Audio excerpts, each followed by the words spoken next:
Hello and welcome to the BFS_PhD show for today, the 2nd of January 2014. Happy New Year! Remember, you're good enough, you're strong enough. And gosh darn it, someone's got to win $8. No, I didn't, things didn't go that well overall last night. As you know, if you followed a number of those plays that just went weird, we'll look at them in a second. And most frustratingly, when you pivoted off the good value, like I was telling you guys to maybe play Isaiah Jackson, hope some of you did. He was very close to optimal. But, Pirtle was also amazing. People didn't know how that rotation was going to work, and they all pretended they did. Now, Isaiah quickly, I locked him pretty much after he was starting because it doesn't matter if he gets in foul trouble, apparently. He just goes shoot it and shoot it and shoot it.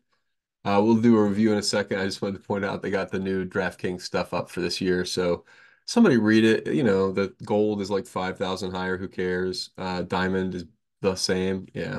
I'll get there this year probably, but I thought Onyx was funny because it's invite only now. So there must be some real D-bags they don't want to don't want to be friends with at all. And that's really funny to me. Okay, so doing a review from last night in the main tournament. There was a high dollar one as well, but I didn't look at that one.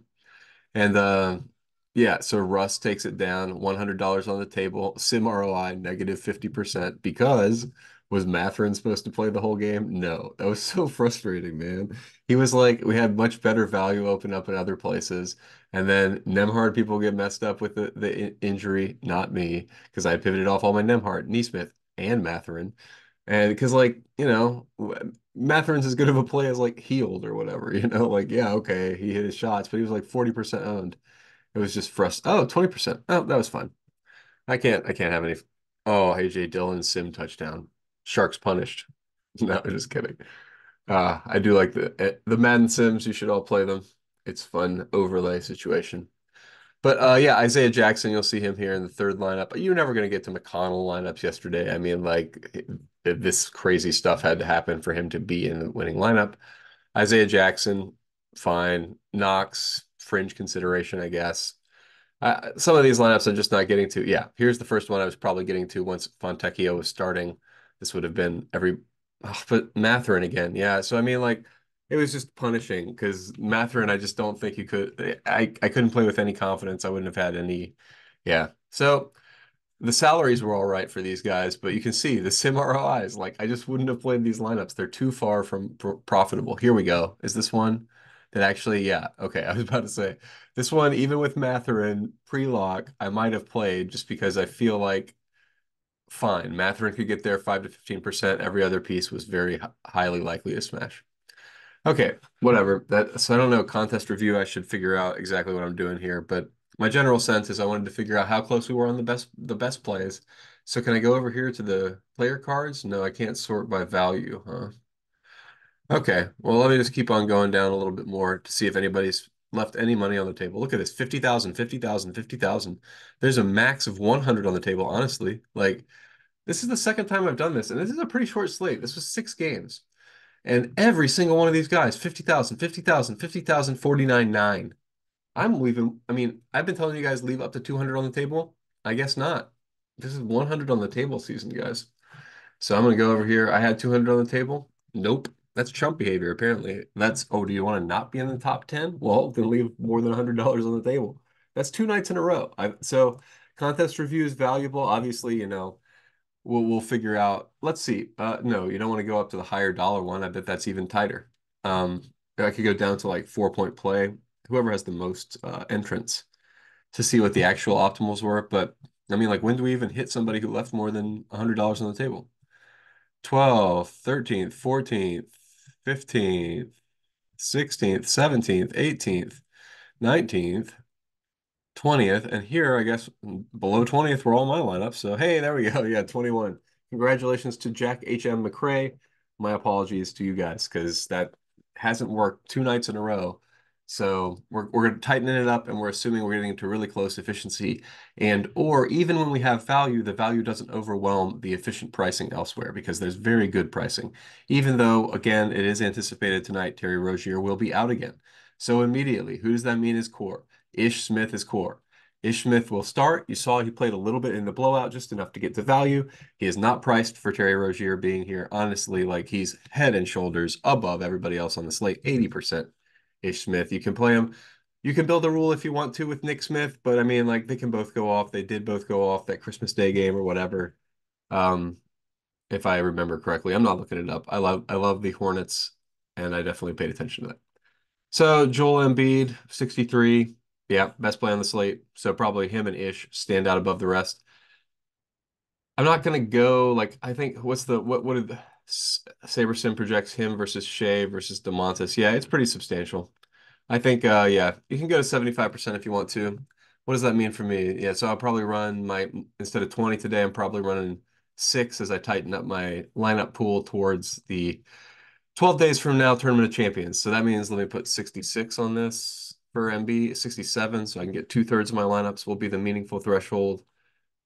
And then almost every lineup will have Ish Smith for now. These other guys, depends on starters. Obviously, if Duarte continues starting, I will continue to have an interest in Duarte down here. Biombo, you want your percentage of Biombo to be the percentage of foul trouble you think you get for the main guy, or the percentage that Biombo doesn't get in foul trouble in whatever minutes he does get. DFS is fine. Yeah, whatever. 30% seems like a lot. Maybe I dial him down if we get any other value at all. But, if I'm playing 6 lineups, 30% just says maybe one Dorian Finney-Smith. And that seems about right. Sandro, exactly the percentage you think that Collins gets in foul trouble. I thought that what's his name is what are we thinking with Wemby? In. So I don't know if Sandro's gonna get those minutes. We'll have to double check. Oh, Collins? Right. Oh, terrible. I remember that now. My apologies and prayers to that guy or whatever, not even prayers. Just hope that guy feels better, man, because that stinks. Collins is already doing well, dealing with being benched this season, and then gets a reasonably moderately bad knee injury, if I remember correctly. But that's why, I mean, honestly, we might have to have Sandro a little higher on this list. He might pop right into cores. How high was he on this list? Yeah, I don't know what they were projecting that rotation. I guess that's with Wemby and Sandro is now the backup. Yeah, so Sandro's plugging into whatever. So you could probably, yeah, the fork is to do a Wemby Sandro's fork because I'm assuming if I looked up Wemby's minutes and Sandro's getting 19, that Wemby's getting like 29 or something. Um, 26. So they're adding up to like 47. Yeah. I think that you could definitely do that if you want to, slash, that's for the future at least. Collins or Sandro. This is now going to become, with Collins out, uh, Wemby or Sandro. Because Wemby maybe gets in foul trouble. Maybe they just manage his minutes because of whatever BS they're saying. They don't want to hurt him while he's not that good and while the team's not that good. So Zach, Collins, Sandro, and Wembenyama. That's the other guy we got to add here. Boop, boop.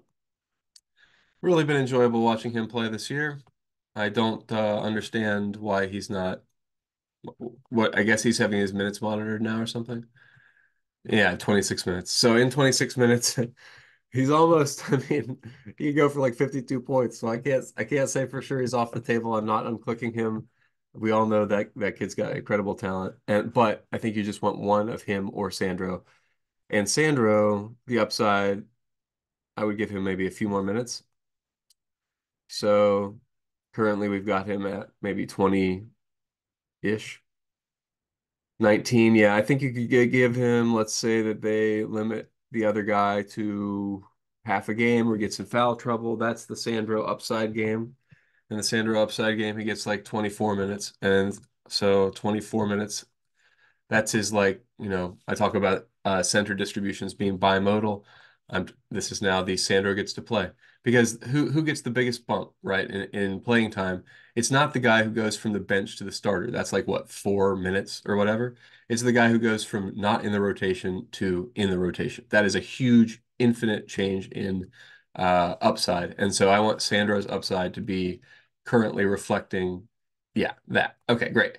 So that's the way I want it. I want Ish, Embiid, and Sandro as my morning core. Chris Paul is definitely underpriced. You can just play him, but like, what's his upside, right? Like, is he going to win you a tournament? 50-50, right? So he has to be both. He has to get the minutes from Kerr. He has to also pay those minutes off with some level of production, which I don't know, man. He's getting older. Mm. Hey, nice. Chalk tight end touchdown. In the Madden Sims, Noah Fant is an absolute beast. He's getting like 10 targets a game, 6 catches, and he hadn't caught a touchdown yet. So he's still massively underpriced and finally paying off for the Sharks. Okay, enough ding dong ding. That's the Madden Minute. Okay, I should do more segments, I've decided. Okay, because that makes the show seem like it has some direction. By the way, thank you for joining us. I really appreciate it. If you watched this far, please like, comment, subscribe. Boost me in the algorithm. I appreciate it. We are now over 200 subscribers, so thank you again. And yeah, I hope, yeah, please join us in the Discord. Obviously, this is still another point to make. This is NBA DFS. Do not set your lineups in the morning and go away. Honestly, like I'm not even putting in dummy lineups in the morning because I don't want to accidentally have them be the one that are in there later. I have to have like a notification, oh, don't, they're not in there yet. So, because you just don't know what's happening yet. Like this 6 games, 15 guys per team. Pay attention, like that's 30, 180 dudes. So somebody's gonna get hurt or sick or whatever at shoot around. That's not like collusion or whatever. That's just life. Like 1 to 2% chance that happens is 1 to 2 guys is the whole slate. So pay attention. Rozier's whatever that team's in like dire straits, but also is a dire strait. Like somebody has to hit shots for that. Yeah, you might need to build groups and stuff, right? Like the blowout group and the like keep it close group and stuff. It's just I don't have the energy for that sort of thing because you have to do that well, I guess you only have to build that out once, just like with our forks, right? So, okay, let me just look at a group rule. I've never built a group rule before. It's probably not any harder. So, group use no more than one. Oh, wait, no, this is how yeah, okay. So I would say use that's not quite what I mean. Yeah, I haven't figured out how to do exactly the kind of rule yep. That's why I don't live build rules because I can live imagine them. But no, that doesn't necessarily mean you can find them. Yeah, Brandon Ingram does seem to pop. Seems to be fine. Okay, whatever. You see the rest of this is all SaberSim stuff.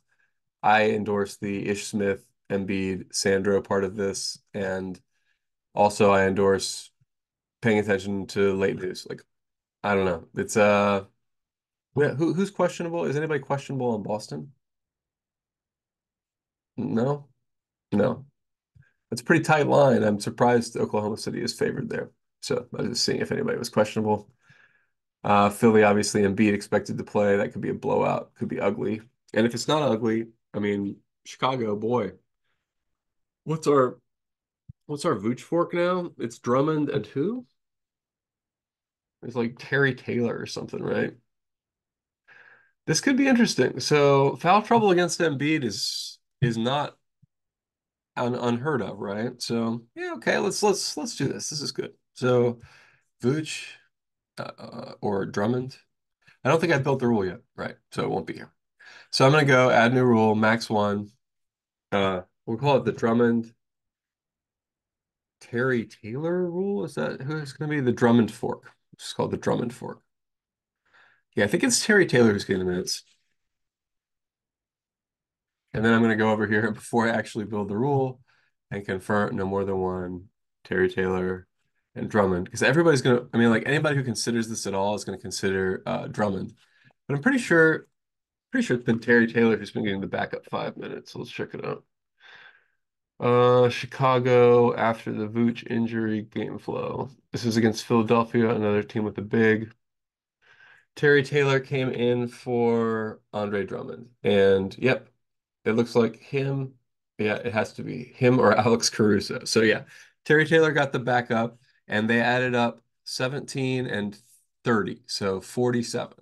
So they were almost a strict handcuff. You can see right at the end they did some whatever to shoot a three or whatever. And yeah, makes sense. Wouldn't be Terry Taylor.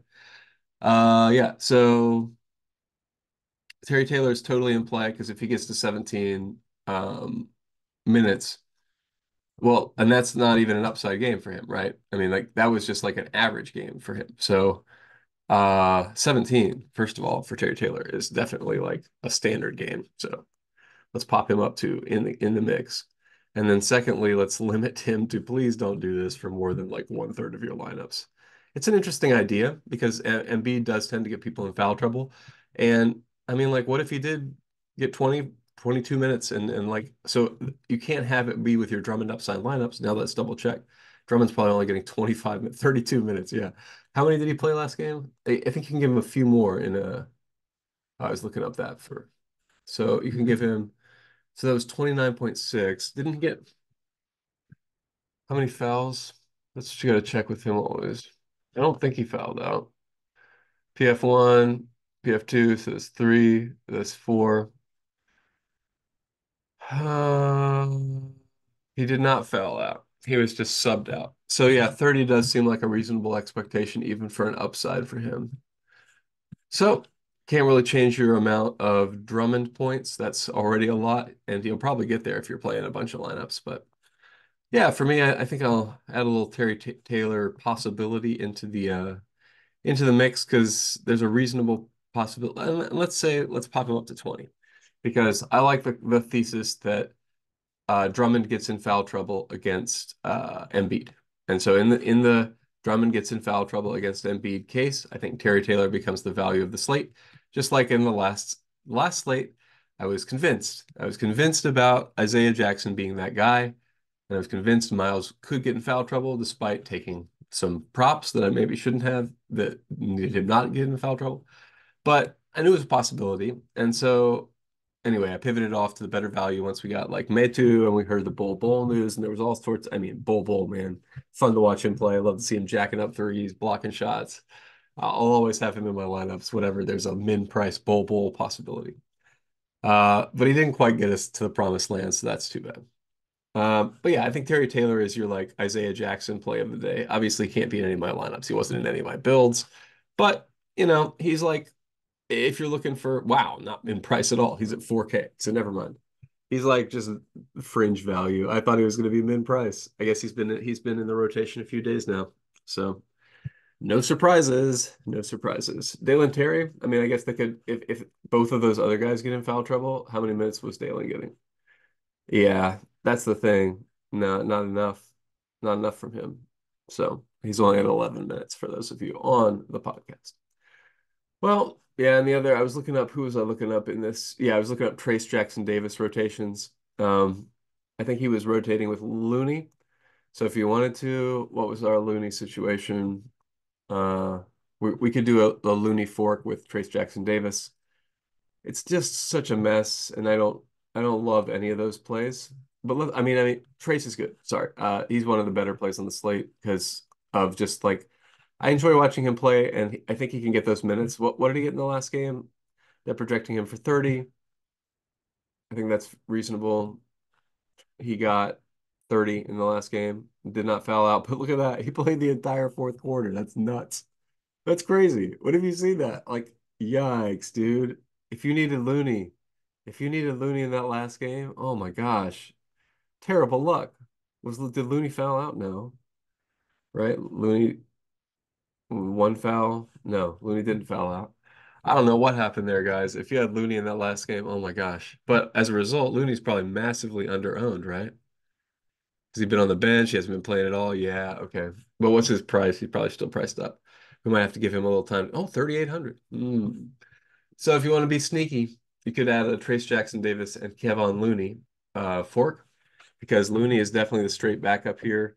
And like, yeah, is he going to get frozen out at 12 minutes every game? I don't think so. I don't think that rotation is going to work. That maybe it worked against the tiny, tiny Mavs. Who are they playing tonight? They got a similar situation. No, Orlando's bigger. You can't go tiny, tiny. So I think you're to have more. You could do a Looney and Trayce fork. So I'm gonna do it. I'm gonna say number one, I like Trayce for more points. I think Trayce is one of the better plays on the slate. He's definitely close to core as well. But in the case where he does get in foul trouble, I think you also have to consider Looney. Uh, let's say Looney gets to 20 or whatever. Where did I put that other guy? I think I put him at 20. So let's go to the number one. Make sure you don't wind up with more than a third Looney or whatever, because it's a fun idea. It'll give you incredible leverage, but it's also, kill you. Probably will kill you. 67%, I think, on Trayce Jackson Davis. Who's this? Kenneth Walker? Ugh. Can't be doing that in the Sims, man. Kenneth Walker. Ugh. Slow. He's slow in the Sims. He's not slow in real life. Okay, here we go. Now I just want to double check where my values are my handmade values. Trayce Jackson Davis, Terry Taylor, and Kevon Looney. Yeah. I think Terry Taylor and Kevon Looney have the same kind of backup pop-in possibilities. Did I build that fork in? I don't think I actually did. Looney, Looney. No, I don't think I have a Looney fork. All right. So here we go. The ultimate Kerr situation. So Looney or uh, what's his name? The kid. Again, Trayce. Why are there so many traces this generation? You gotta feel like an old man sometimes. Okay, use no more than one of. Oh, where's the button? Come on, dude. I'm not too old of a man to be figuring out where this button is. Oh, I just have to click over here. Okay. So no more than one of uh, Looney or Trayce. Where's Trayce on this list? How is he? What? He's gotta be up here at the top. Okay. I was like, I just made it so that that was that way. Okay. Yeah, I definitely like Trayce. I think they can't go. This is not a kind of team where you can be like, oh yeah, let's play some tiny kids. Now, granted, I'm also maybe allowing a lot of this guy, Chris Paul. Who is that? Belore. Oh.